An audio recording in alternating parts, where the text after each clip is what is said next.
Hello guys! Welcome sa page ko at salamat sa mga suporta nyo. Sana hindi kayo magsawang panoorin ng video ko sa mga tips ko at samahan nyo ngayon sa chest day and triceps ko at ipapakita ko rin sa inyo kung ano yung pre-workout meal at post-workout meal natin dyan at 10,000 steps, syempre andyan yan at sana magsilbing aral sa inyo na health is wealth.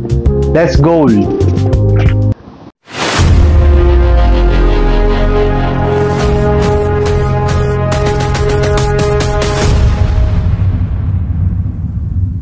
Start tayo sa pre-workout meal natin. Ground lean chicken breast pure and okra para high carbs and may energy tayo sa intense workout natin. Ilalagay ko na rin pala yung macros dyan para may idea kayo. So warm up muna tayo ng 50 push-ups. So standard push-up muna tayo ng 20 times bago natin gawin yung diamond push-up ng 10 times. Tapos tsaka natin ilalas yung wide push-up 20 times, total in 50 push-ups. Yan. First workout natin is dumbbell bench press.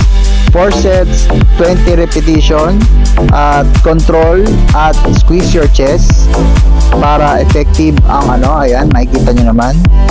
Then, incline dumbbell chest press. Ayan. Ganun din, 4 sets and 20 repetition. Yan.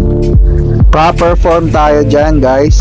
Then, sundan natin yan ng close grip dumbbell incline bench press 12 times. Superset natin yan ng dumbbell chest fly. Ito, guys, medyo nahangala ito pero worth it naman ng pump ng chest natin dyan. So, ayan na yung chest fly natin. 12 reps din yan. So, kitang-kita nyo naman yung pump ng chest ko dyan. Galit na galit. Then after nyan, babalik kayo sa close grip until failure para mas pump na pump talaga.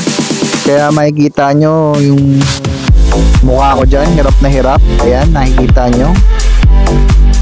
So, fourth program natin is chest dips.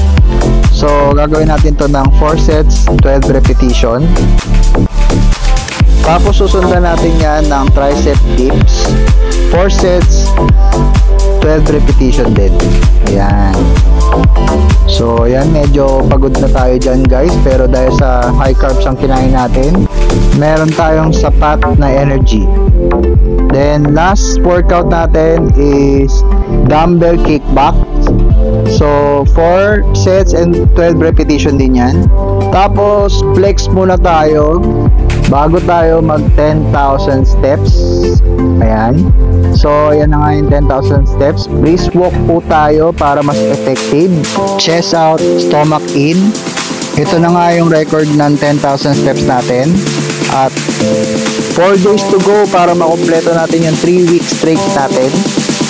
Then, kain na tayo ng post-workout meal natin. Ang post-workout meal ko for dinner is low-carb meal para sa recovery ng muscle natin. Ilalagay ko na rin yung macros dyan. Stay fit and always be consistent and see you next vlog. Thank you and God bless.